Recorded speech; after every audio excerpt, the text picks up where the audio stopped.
yard, and this dog the leash would reach to our front porch. And so this little dog would be barking on our front porch. It sometimes would bark at our neighbors who were walking on the sidewalk. Right. And since it was tied to our tree, seemed like it was your dog. They thought that a-hole dog was yours. Correct. And it's really weird that your neighbor tied their dog to your tree. Yes, I agree. What was going on there, in your opinion?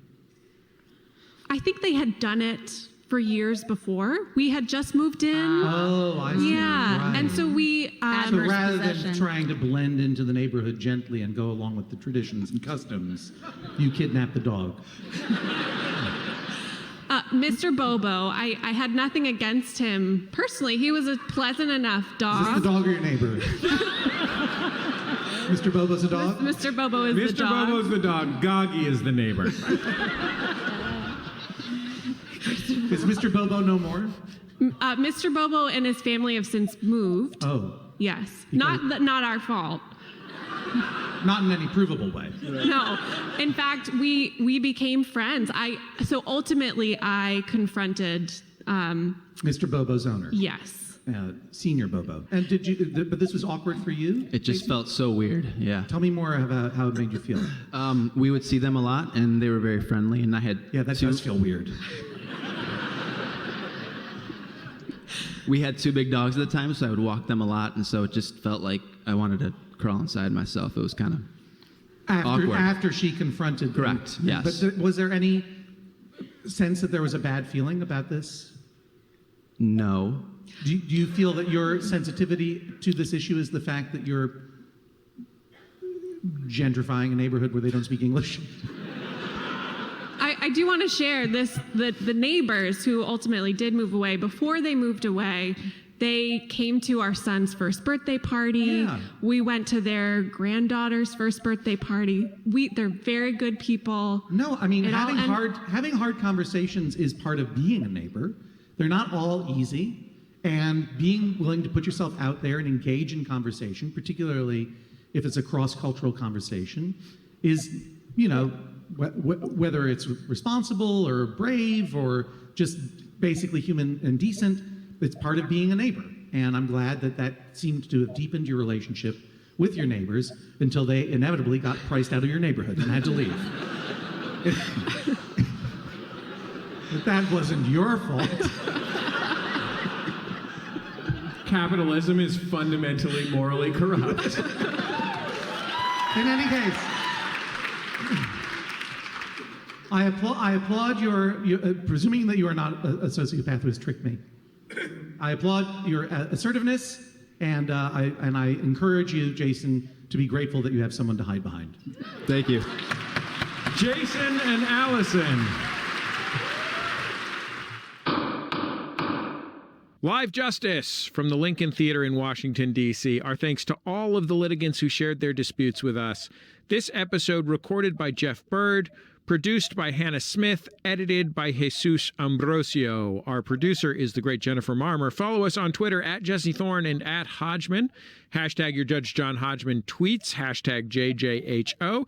And to check out the Max Fun subreddit, MaximumFun.reddit.com, to discuss this episode. We're on Instagram at Judge John Hodgman. Make sure to follow us there for evidence and other fun stuff. And hey, you made it this far into the credits. You owe it to yourself to get more John Hodgman content by subscribing to iPodius.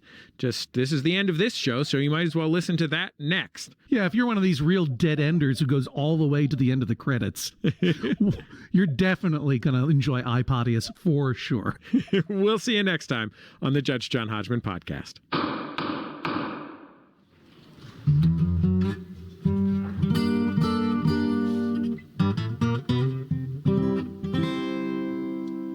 It's you I like. It's not the things you wear. It's not the way you do your hair. Welcome to the Judge John Hodgman podcast. I'm bailiff Jesse Thorne. We're in chambers this week, clearing the docket with the clearest man in America, Judge John Hodgman. Not just the clearest, also the docketest. This might come out on or very near to February 29th, the magic day of leap year. What do you do on leap year, Jesse, to celebrate an extra day of February? What don't I do? Is it really a magic day, John?